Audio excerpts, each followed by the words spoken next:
Why not check out our website at wrestlingfatherandson.weebly.com, and don't forget to like, comment and subscribe to our channel and hit the notification bell.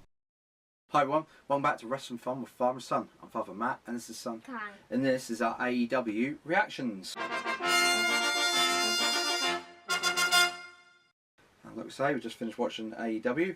I watched it a little bit more closer than what Kai did. Kai was sort of dipping in and out of it, so probably be more of my opinion than what Kai's is. But Kai will chip in when he can, won't you? Yeah. Right, so without further ado, we'll start with what we call the pre-show, which is called the buy-in. Obviously, to get people to pay for the pay-per-view, because no network or anything like that. Started off with the Casino Battle Royal. Wasn't a too bad start to the pay-per-view.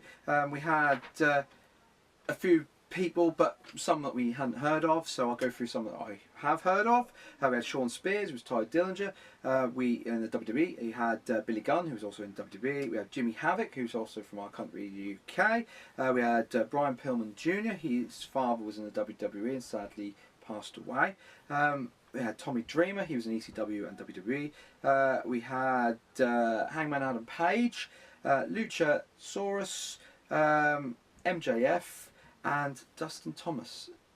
And they were some of the people that I have heard and say. And Dustin Thomas didn't have any legs. No, we didn't have no legs. It was nice to see that they had a lot of class and sort of different calibre of wrestlers as well. So nice to see that with the women and the men and all that different things.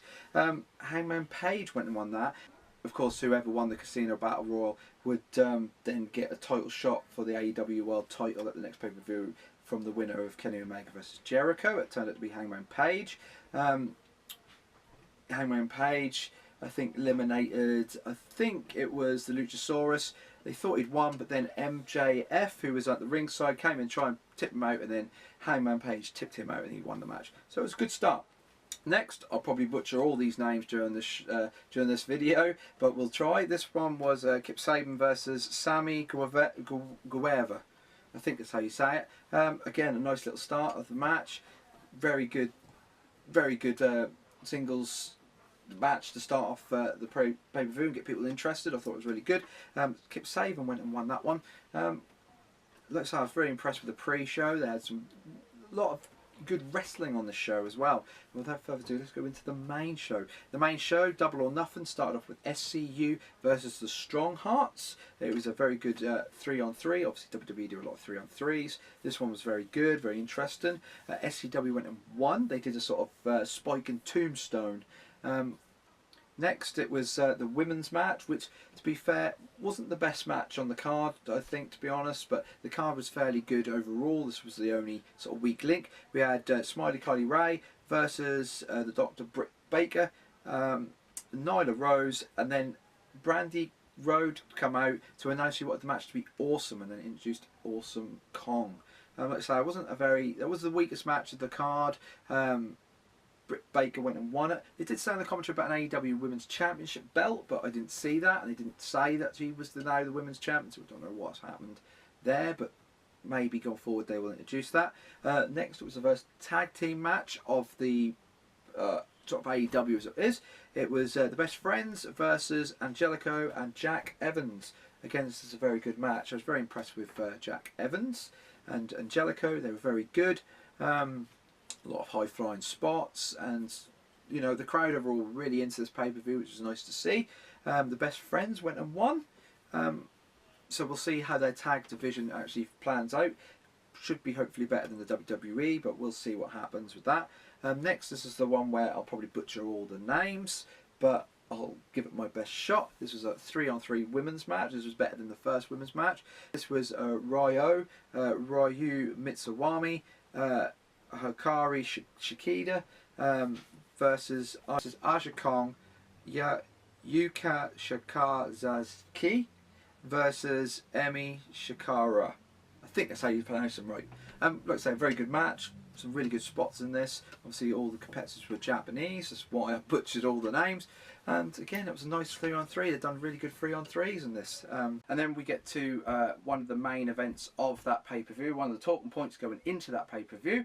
It was Cody Rhodes versus Dustin Rhodes. And like I say, the entrance of Cody Rhodes is probably going to be one of the talking points coming out of this pay-per-view. The chandelier thing sort of raised up, and there was a throne sitting there on the stage, very reminiscent to Triple H's throne that he has, and he comes out at WrestleMania. Cody and Brandy then decided to walk down to the ring. Brandy went under the ring and got out of the ring. What was it? A sledgehammer. A sledgehammer, yes. And then Cody Rhodes goes back up to the ramp and he smashes the throne. Obviously, a symbolicness to the WWE. It's got to be. It's going to get people talking. I think we'll see. There won't be no reaction from WWE, I wouldn't have thought. But obviously the fans will like that bit. And then obviously Dustin Rhodes come out sporting new face paint. Obviously not Gold Dust anymore. They had a very brutal match, I think. It was a very brutal match. There was some blood, obviously. Quite a bit of blood, to be fair.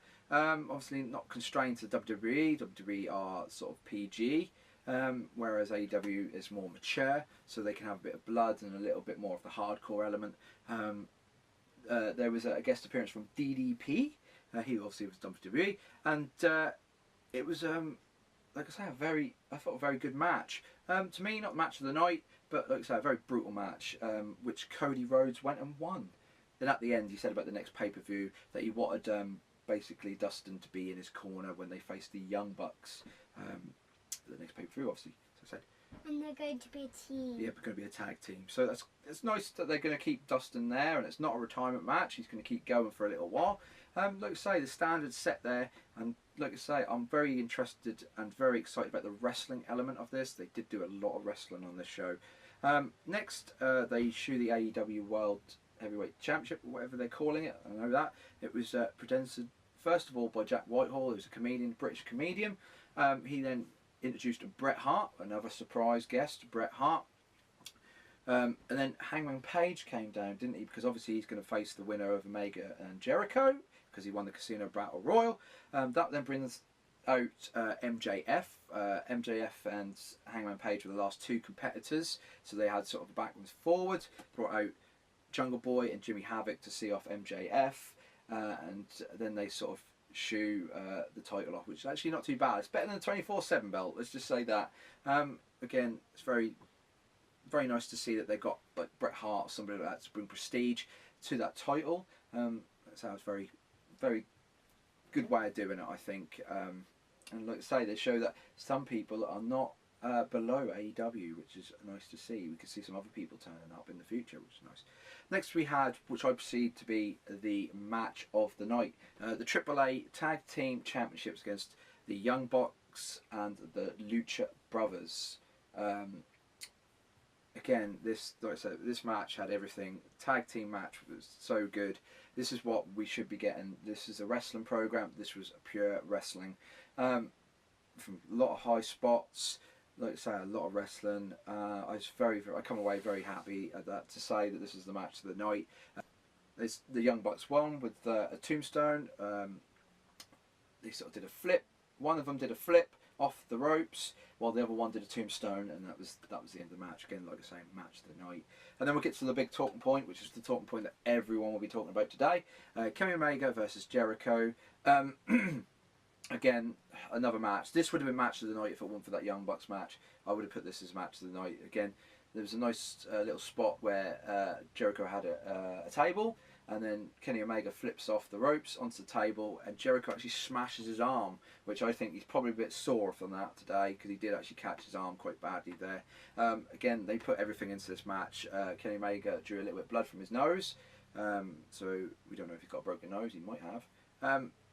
And like I say, this and was... he changed his colour hair. He did, yeah. He used to have sort of blonde hair, sort of got a grey, sort of, I think it's grey, sort of whitey grey now. Yeah. So yeah, again, this was a very good match. Again, Kenny Omega is a very good competitor, and Jericho's obviously a veteran. He knows what he's doing. He's going to bring a lot of credibility to AEW.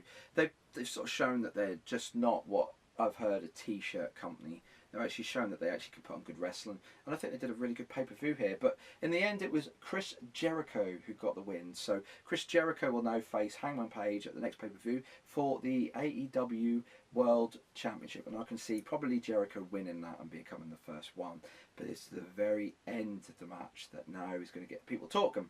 Jericho went and got a microphone and said that after he beat Kenny Omega, everyone should be thanking him because he was the one that basically responsible for AEW, for somebody to come through the crowd. Who came through the crowd? John Moxley. John Moxley, aka Dean Ambrose. Dean Ambrose, yes, from the WWE. So all the people that have been saying that Dean Ambrose or John Moxley leaving the WWE was all a work and not real, you've now got your answer. It looks like it was real all along, and that he did leave because he just had enough of his creative problems. I'm hoping now with this John Moxley character that now that the creative control is now back in his hands, we're going to see what he can truly come up with. It's nice to see it. It's going to get everyone talking. They needed to do this. They needed to do a big reveal. They've done it. This was thoroughly well done. He obviously attacked Chris Jericho with the double arm DDT. I don't think they call them the Dirty Deeds anymore. He then proceeded to do it to a referee.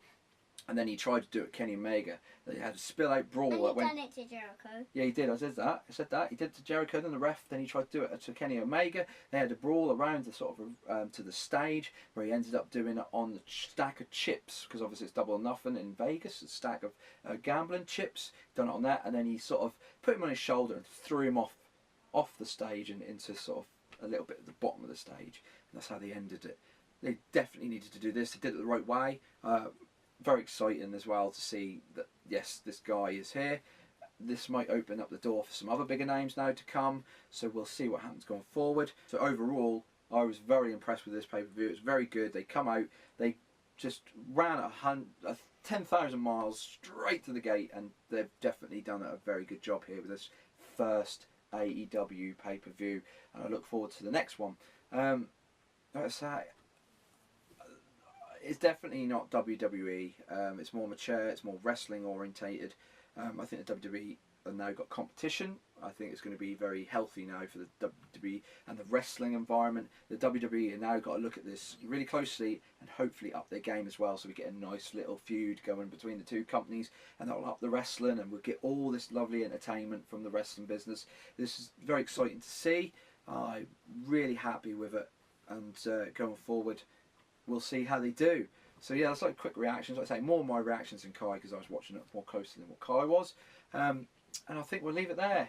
Until the next one, I think we'll go forward and do these pay-per-views as a sort of, when they do them, I think we'll do reactions because I think it's going to be very good. So if you like this video, like, comment and subscribe. And I'll say goodbye. We'll say goodbye, Kai. Goodbye. Goodbye.